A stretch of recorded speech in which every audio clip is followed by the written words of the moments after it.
प्यारे बच्चों, एक बार फिर आपका ऑनलाइन क्लास में स्वागत है। मैं हिंदी अध्यापक जनता इंटर कॉलेज महरुआ गोला।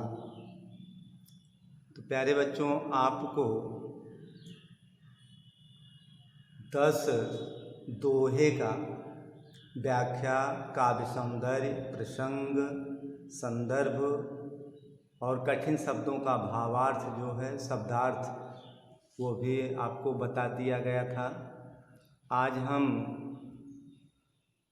दोहे का 11वां दोहा, 12वां, 13वां और 14वां यानी आज पाठ का अंत कर देना चाहते हैं। आप लोग ध्यान से देखें।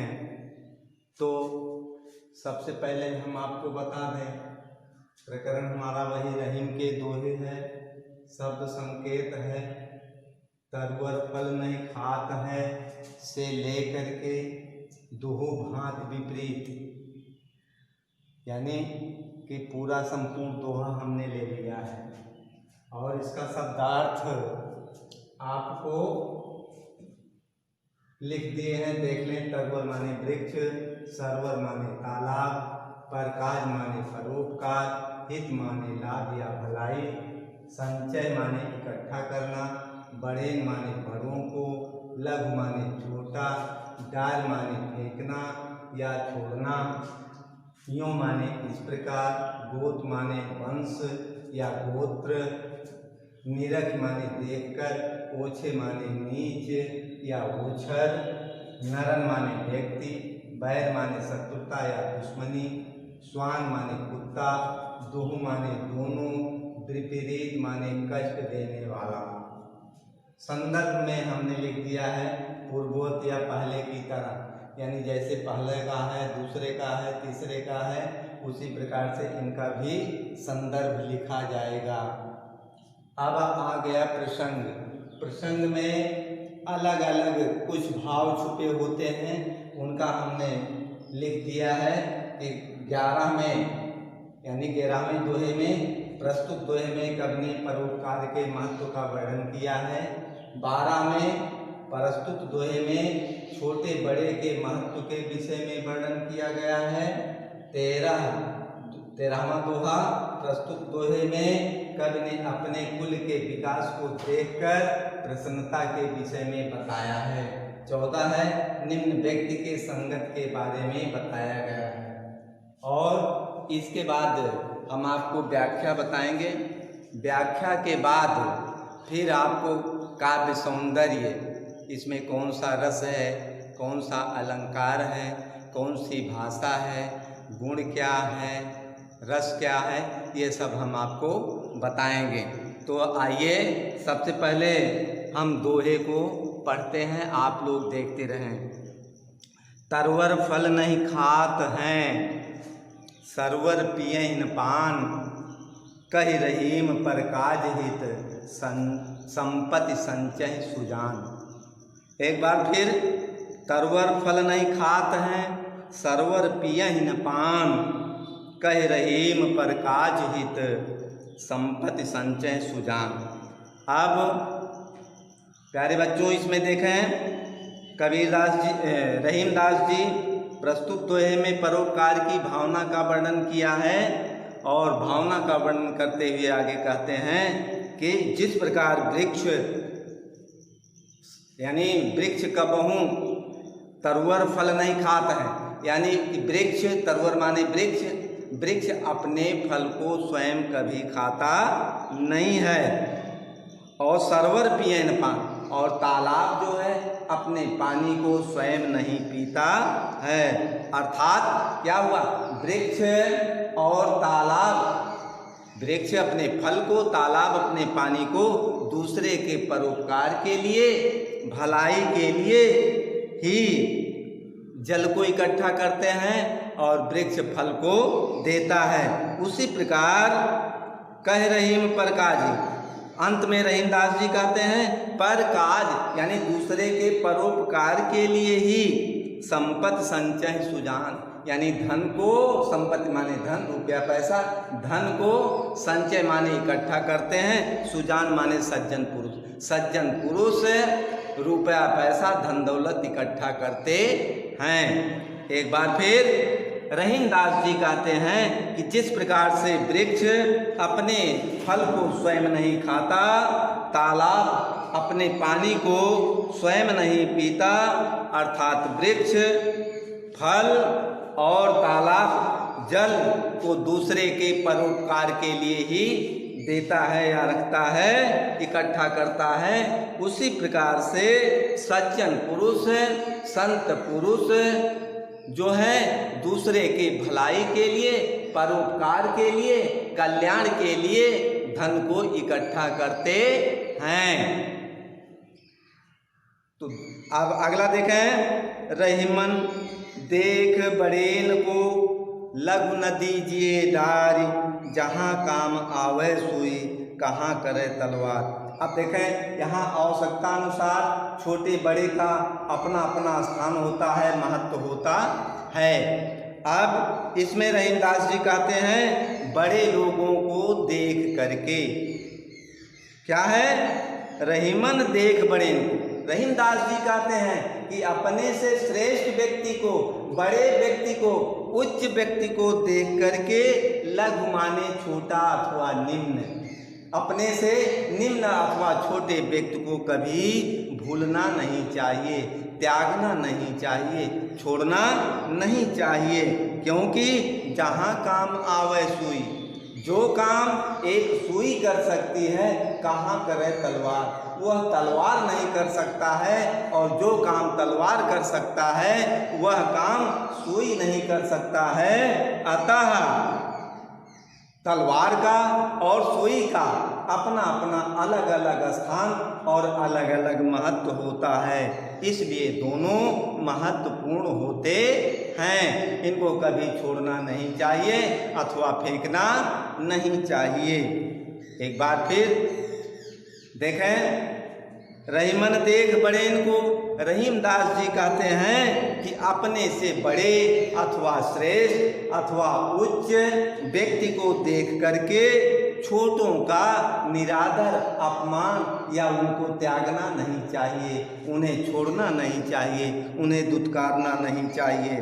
जिस प्रकार से क्या है, जिस प्रकार से जहाँ काम आवे सुई, जो एक काम सुई कर सकती है कहाँ करे तलवार, वह काम तलवार नहीं कर सकता है। और जो काम तलवार कर सकता है वह काम सुई नहीं कर सकता है।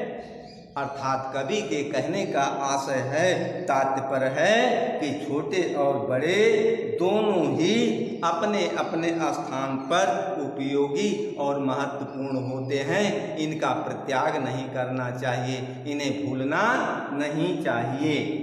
अगला देखें, यों रहीम सुख होत है बढ़त देख निज गोत, ज्यों बड़री अखिया निरखी आखिन का सुख होत। अब यहाँ से देखें, जो माने जिस प्रकार से रहीमदास जी कहते हैं, जिस प्रकार से आँखें बड़री अखिया निरख, यानी बड़ी बड़ी आँखों को देख करके आँखों को जो सुख प्राप्त होता है वही सुख रहीमदास जी कहते हैं बढ़त देख निज गोत, अपने वंश के, अपने कुल के, अपने गोत्र के विकास को देख करके प्रसन्नता होती है।